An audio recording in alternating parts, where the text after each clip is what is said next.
Making any piece of art is hard, but video games perhaps more so than most. Gamers are a fickle bunch after all, and so it can be incredibly difficult for developers to figure out precisely what players actually want. As such, it must prove especially frustrating when publishers release a game that racks up rave reviews from the gaming press, only for general customers to prove utterly indifferent about it. More to the point, these 10 games all stirred up their fair share of excitement right out of the gate, but struggled to translate all that hype into commercial gravy. On paper, each of these games should have been a soaring commercial success, and yet for a multitude of reasons, some of which still aren't totally clear, players weren't enticed to part with their money. I'm Cy for WhatCulture.com, and these are 10 video games everyone wanted, but nobody played.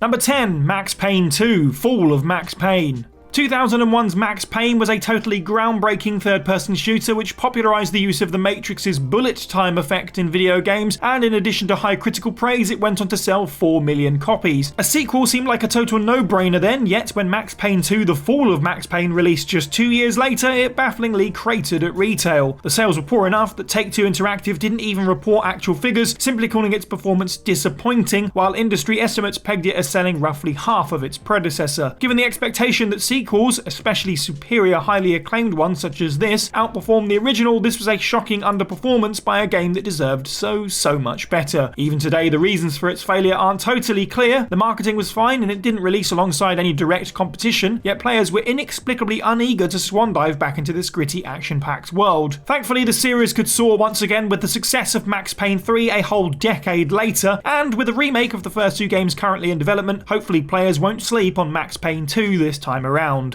Number 9, Deus Ex: Mankind Divided.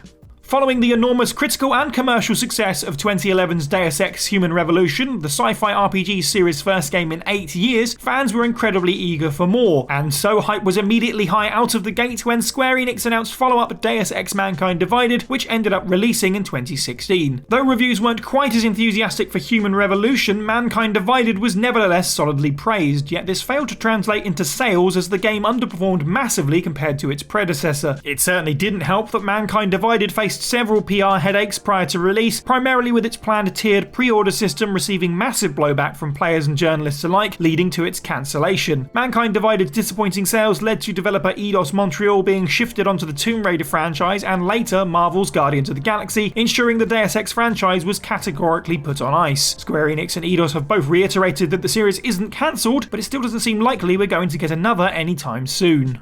Number 8, Batman: The Telltale Series.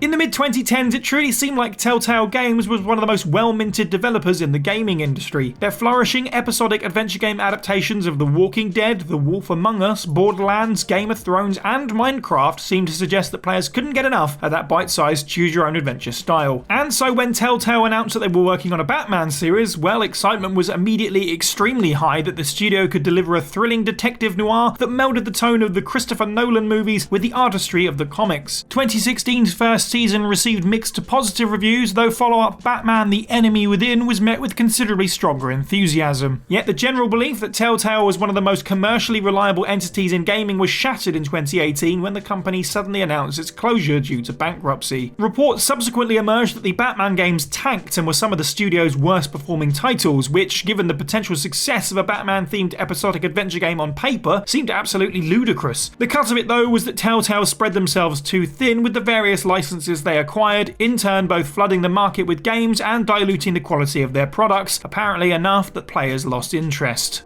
Number 7, Titanfall 2. Titanfall was released in 2014 amid hype touting it as a Call of Duty killer, and while it certainly didn't fail Activision's mammoth FPS franchise, it was nevertheless a critical and commercial hit. Excitement was high then that the sequel would tighten up its predecessor's issues and deliver fully on its promise. Critics largely agreed it did, especially heaping praise on Titanfall 2's arguably best of generation single-player campaign. Furthermore, whilst the first Titanfall was a PC and Xbox exclusive, the sequel also made the leap to PlayStation 4, seemingly guaranteeing that its sales would eclipse those of the original. So jaws were dropped when, as it turns out, players en masse slept on the game, with it going on to sell less than half of the original's 10 million copies. But for anyone paying attention to the gaming market in late 2016, the reason should have been obvious. EA arrogantly released Titanfall 2 within spitting distance of a bevy of anticipated games, namely Battlefield 1, Call of Duty Infinite Warfare, Gears of War 4, and Destiny expansion Rise of Iron. Players only have so much disposable income and available time, and unsurprisingly, these well-established established franchises all took precedent over Titanfall 2. Though the game did enjoy something of a resurgence when it was released on Steam in June 2020, its overall retail failure ensured that a third Titanfall never materialised, with developer Respawn Entertainment moving on to Star Wars Jedi Fallen Order instead.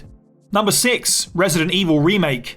2002's remake of Resident Evil is one of the most acclaimed entries in the entire franchise, serving up a visually stunning retelling of the classic survival horror game. And while just about every Resident Evil fan thought the game looked incredible, Capcom had signed a deal to release it exclusively on the GameCube shortly after the console's launch. Given that Resident Evil was predominantly a PlayStation franchise and the GameCube sold far less than expected, it wasn't terribly surprising that Remake grossly underperformed, selling just 1.35 million copies on the platform. Seemingly not appreciating why the game flopped, Capcom was then convinced that Resident Evil needed to be more action-centric, leading to not only the brilliant Resident Evil 4, but a slew of increasingly action-y sequels that stripped the survival horror elements away, at least until Resident Evil 7, that is. Resident Evil Remake may have flopped on launch and forever altered the series' trajectory, but it was ultimately vindicated in 2015 when an HD remaster was released, going on to sell an impressive 3 million units. Still, it's curious to consider what would have become of Resident Evil had Capcom not initially released Remake exclusively on the GameCube. Number 5. Prey 2017. There's perhaps no video game studio more unlucky than Arcane Studios, who have a history of producing quality, well-received games that don't find a way to connect with the wider player base. It first happened to Dishonored 2, and then it happened again to 2017's reboot of Prey, which was anticipated as one of the boldest and most ambitious FPS of its era, in a period where the FPS genre was waning, and went on to score strong reviews from most outlets. Prey debuted at number 2 in the UK charts behind the Switch port of Mario Kart 8, but to make matters worse, first week sales were said to be down 60% from Dishonored 2, which again was itself a commercial disappointment. Many journalists cited Bethesda's decision to withhold review code from critics until the game's release day as instrumental in it flopping, while others pointed to a low-key marketing campaign and the decision to name it after a 2006 FPS that few people actually played. Had Bethesda given out review copies pre-release, leveraged their marketing to focus on the game's unique gameplay and aesthetics, and given it a different, more compelling title, then it might have actually struck a chord with the mainstream. Number 4. Shenmue 2.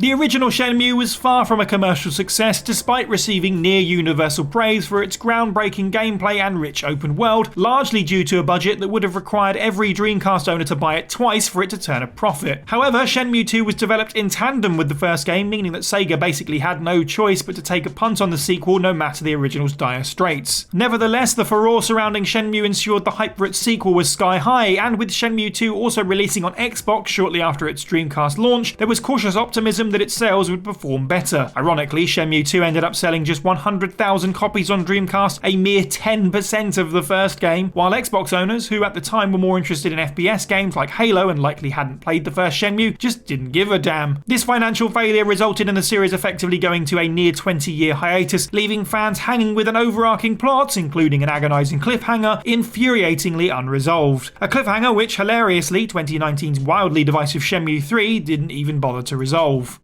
Number 3. The Order 1886.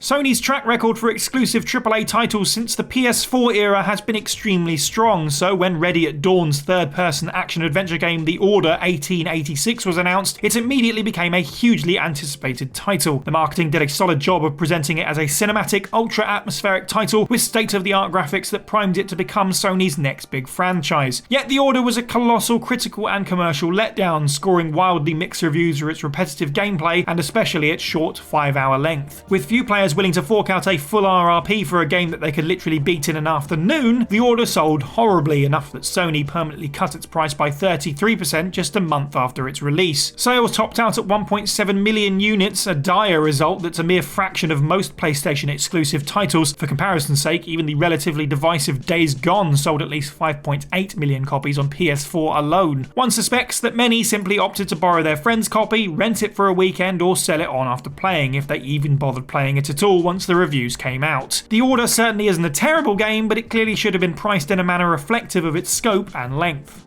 Number 2. Deathloop. Arcane Studios' latest title was, like Prey, an intriguing AAA blockbuster game that turned a lot of heads when it was first revealed. Deathloop's time-centric premise immediately earmarked it as a unique title amid a throng of more familiar tentpole releases, and it went on to score strong reviews when it launched last September. Yet, bad luck struck once again for Arcane, with Deathloop opening to lower sales in the UK than either Dishonored or Prey, and specifically physical sales were said to be the lowest for any Arcane game yet. There isn't a clear indicator of why Deathloop didn't click with the mainstream beyond perhaps the marketing's failure to sufficiently explain and sell the game's creative premise. It may also be indicative of the struggle faced by single-player only games that aren't part of an existing popular franchise. Whatever the prevailing reason, it's an unfortunate fate for a game that stoked so much initial excitement from its reveal and yet struggled to sustain it to launch day. Number 1. The Last Guardian. For many players, The Last Guardian was their white whale, a game trapped in development hell that they never actually expected to play. Team Ico's spiritual successor to Shadow of the Colossus was first announced at E3 2009, but delays and lengthy periods of radio silence caused many to assume it would never be finished. At E3 2015, Sony shocked the world by reintroducing the game as a PS4 title, and lo and behold, it finally ended up releasing to enormous fan excitement in late 2016. Reviews were generally positive, albeit with some mixed opinions on its finicky gameplay systems, yet The Last Guardian sales ultimately failed to reflect that pre-release hype. The game debuted at number 7 on the UK charts and within 3 weeks had largely vanished from these kinds of lists globally, indicating that it failed to stir up much interest at all beyond Team Ico's passionate fanbase. Yet, given The Last Guardian's ludicrously lengthy development time, one can only imagine the numbers it would have had to have shifted in order to be considered a commercial success.